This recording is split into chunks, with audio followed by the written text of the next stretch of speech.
No, bro, like that's my whole thing. Like, like just talk whatever's on your mind because I feel like us as men and like life, we don't even get chances to speak. It's very It's true. just put your head down like a dog and work, suffer on your own world, and don't tell nobody about your problems. You're a man, man up. Handle yourself. You're right. Yeah, You know what I mean? Lock in. Figure out a way to deal with it. No, I totally agree with that. The world, it feels like the world is as a man, the world doesn't want you to open up in that type of way. And then yet people come out and say like, no, open up. And then times like, I know so many people, myself included, those opportunities where you do try to open up and you have a negative reaction from it. You're like, oh, okay, great, never gonna do that again. I'm never gonna, either to this person or, unfortunately, some people do that in general and they just don't ever open up really. So I feel that, man. Yeah, and that's another reason I was like, oh, for sure, man, let me talk about this. Because, yeah, in a sense, you ever feel like you need to talk about something just to fully kind of process it? I know other people write and they do that. Don't always find the time to do that. Yeah. For me, it's like, let's say I talk to God, but sometimes I feel like it's hard. Like, I need somebody to ask me questions to dig deeper. Sometimes, because sometimes, we're like at a level of thinking and a level of speaking that's like, let's say it's like not as deep, but if somebody asks you a question, you can kind of pull it out of yourself. Yeah. And it kind of pulls yourself. So like, if you ask yourself the right question, like, why am I feeling like this? Why am I thinking like this? Why am I, And I don't know why that is. I don't know why that is. I can agree with that so much. I don't know. Have you ever done like a formal like therapy? Have you ever done like so I've done that a couple times in my life. For me personally, it ended up being like pretty positive experiences both times. I would end up talking about those sessions with confidants, like my brother I told you about, my brother-in-law, my best friend. And, and when people found out I'd be doing that, they would like ask me, like, especially if they knew I went to a session or an appointment, like, hey, like, so how'd that whole thing turn out? Because I feel like everybody wants that help. I feel like everybody's trying to look for that person that they can talk to or open up, right? And, but we all have our own ideas, man or woman or whatever, and they're like, I don't want to start going on like therapy or something like that. So anyhow, inevitably people would ask me like, hey, how'd that session go? And a lot of times I would be like, man, I know this sounds obvious, but ... right?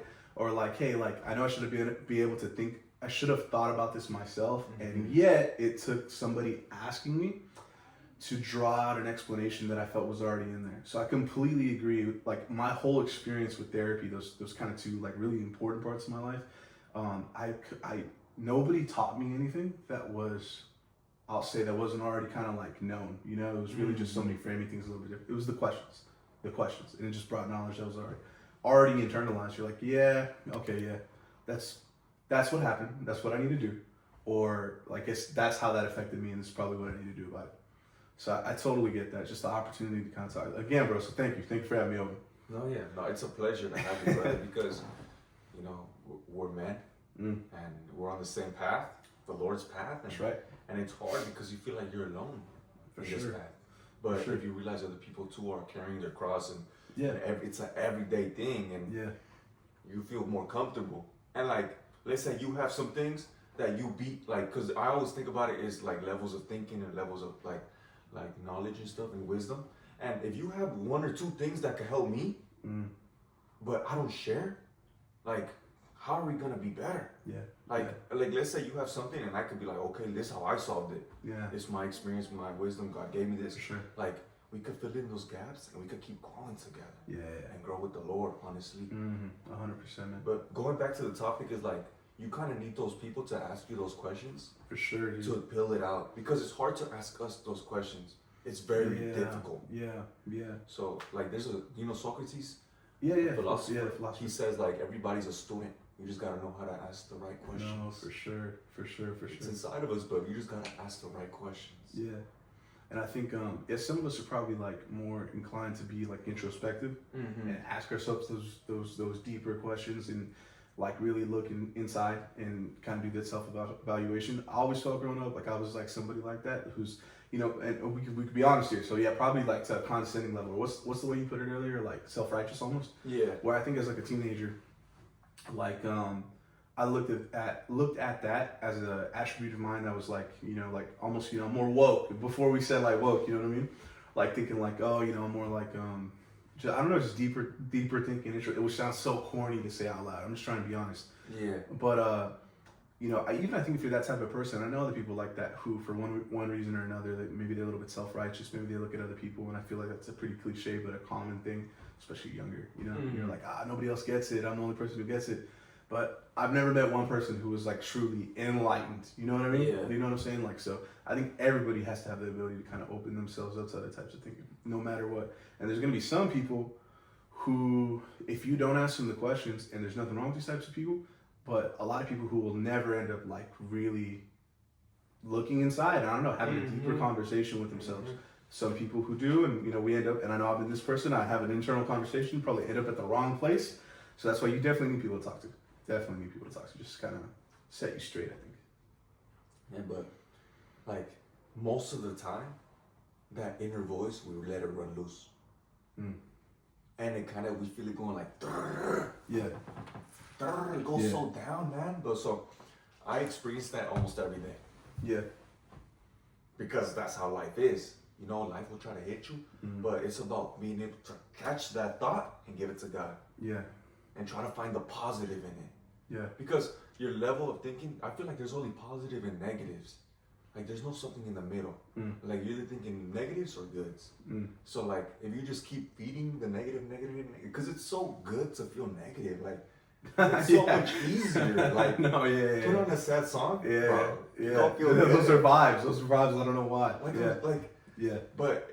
But to be like, okay, no, this is good. Like, let's say you're at work and you're like, damn, I beat her. This are like, but thank God I have a job. There's people that wish they had a job.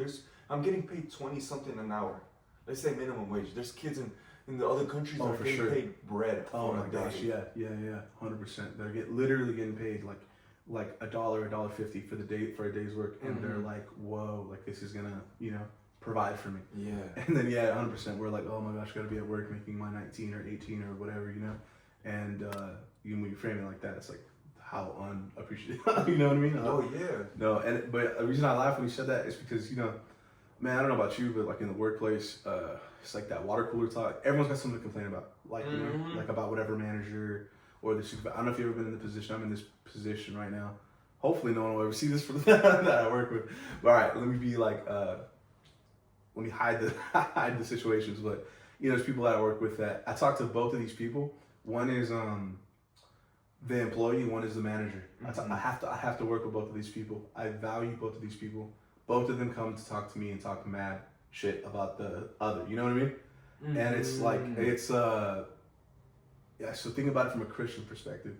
And I feel like, what do you do there? Do I say like almost firmly in a professional way that the professional world might tell you to be neutral and might tell you like, hey, please, I don't feel comfortable having these conversations, which as a manager, I'll tell you that's like the probably HR advice that you should be given. And that you should give any manager or employee. As a Christian, I almost feel like I need to somehow engage with these conversations to see if there's some way that the Spirit can guide me to bring a resolution that's greater than the parts of the problem. You know what I mean? So like, but man, like if I am not actively trying fire drink, right, bro? That's actually my jam right there. It's my jam. Like I don't know if I'm not actively trying to like reframe the feelings in that convo with these people, that convo is so easy to turn negative. I can find some joy, even though I don't like the situation that I'm in, because I'm just at work trying to get work done. I do in fact enjoy some conversations with both of these people. I do greatly enjoy our like teamwork when we do what we both need to do, or rather all three of us, whatever. But it's super easy, man. It's like, and you might be one part of this triangle of hating that's going on. And I'm like, I don't know, like, you're my boy, and all of a sudden your manager comes by, and it sounds horrible, but it's like, it's so easy to talk crap about something.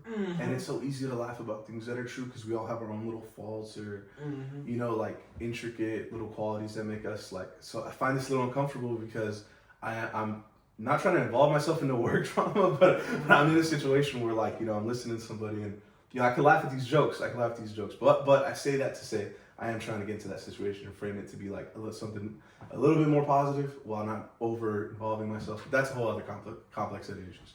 But you're 100% right, Jose. It is so easy and sometimes entertaining to be negative. Talk a little gossip or whatever. It's It's easy. It's the easy way. The Bible says gossip feels so good. Does it say that? Sorry, yeah, but not like that exactly. But it says that. But it confirms that. Gossip is like honey. Oh, there you go. Something like that. But like, yeah, you gotta stay away from it though.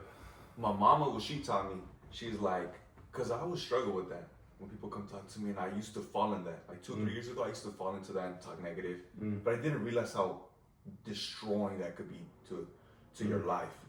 Because if this person talking negative about another person to you, what can they be talking about negative about you to somebody else? No, for sure. And what my mama taught me, she was like, you keep it neutral and deflect it. That's what my mom said. Oh, she's like, nothing happens, blah, blah, blah, blah, blah. Yeah. Nothing happens, forget about it, blah, blah, blah, blah. That's what my mom's like, oh, no pasa nada. Like, nothing happens. And she would be like, why are you telling me?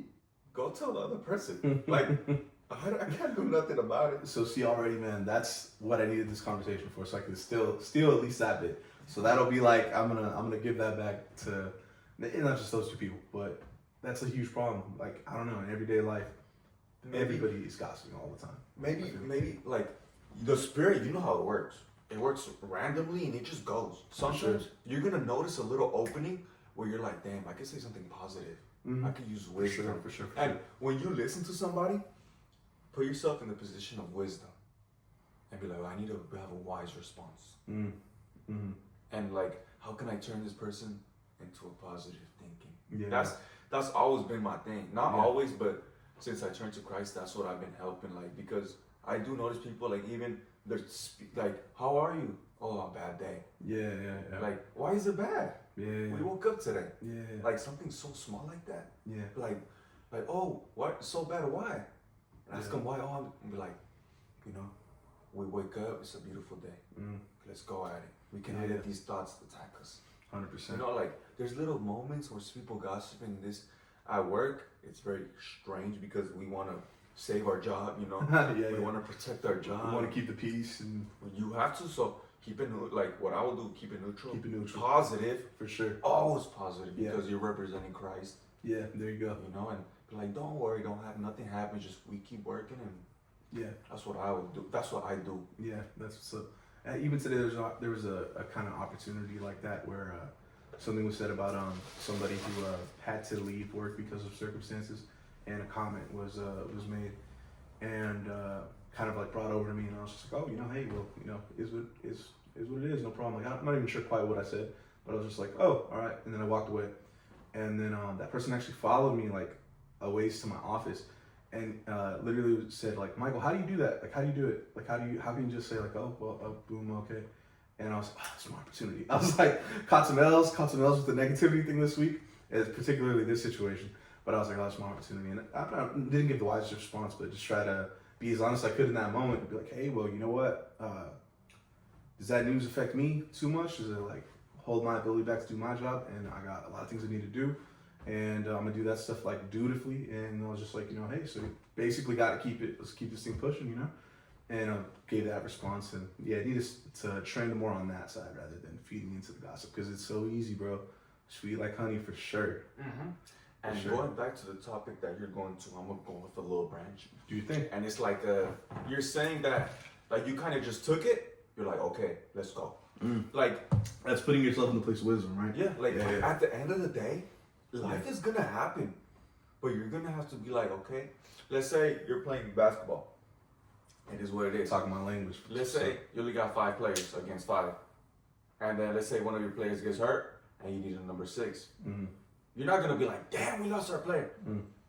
Okay, this is what it is. We're gonna try to win. We're gonna try to keep going until the end of the whistle. Yeah, for sure. We're about to win this with 4 players right now. We're about to Because if you go into that game with a negative mindset or of like excuses or going negative, you're already at a disadvantage. You gotta do with what God gives you. For sure. And it also applies to life.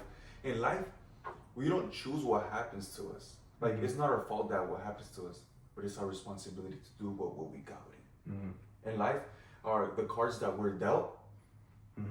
It's just the cards we're dealt. Yeah. But it's about waking up and realizing, okay, I'm gonna play the best hand that I can. The best hand that you can. And be happy that God gave you this life, and whatever God gave me, let's try to play the best that we got. Yeah.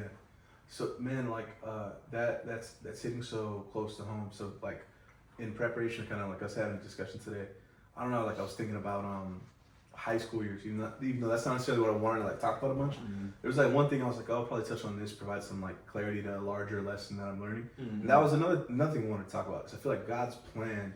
So often we look at the hand that we're dealt, and we're like, man, why would like? And some people might even ask, why would God do this to me? And of course, like sympathy to people there are people who have, challenges and difficulties much more harder than ours, right? But individually, uniquely, our challenges in life are all equally horrible in the sense that that's our challenge that we have to deal with. But like, so I was thinking about this. Like there was a challenge I faced when I was a lot younger that was like this really defeated me in my teenage years. Broadening like the lens on that, dude, I was like, bro, like with the passing of time, that weakness or what hurt me most is like what I would consider my strengths, and in my like now I know it by another name. So like my bad, here, let me just like clear this slate. And I wanted to ask you this too, like, because you played like soccer growing up. Like, when did you get good at soccer? Like, how did that manifest within you? That was like a talent skill that you had. I mean, I started playing soccer when I was 3rd grade, but I was just a goalie. Really? And then I quit because I was a really bad kid. Okay. Like I had supposedly ADHD. I would get so much in trouble, bad words. I was one of those bad ghetto kids, And then in 5th grade, they gave me another chance, my coach. And then I became really good. I became the best player on the team. Like from not playing to becoming the best player. That's crazy, man. And then I went to middle school. Yeah. But before this, I had no ego. Mm-hmm. It was very strange. I was innocent to the world. And I went to middle school, and like I saw girls. Mm-hmm. And that's when I started watching pornography. That's when they started getting me. So my whole focus was girls. Damn.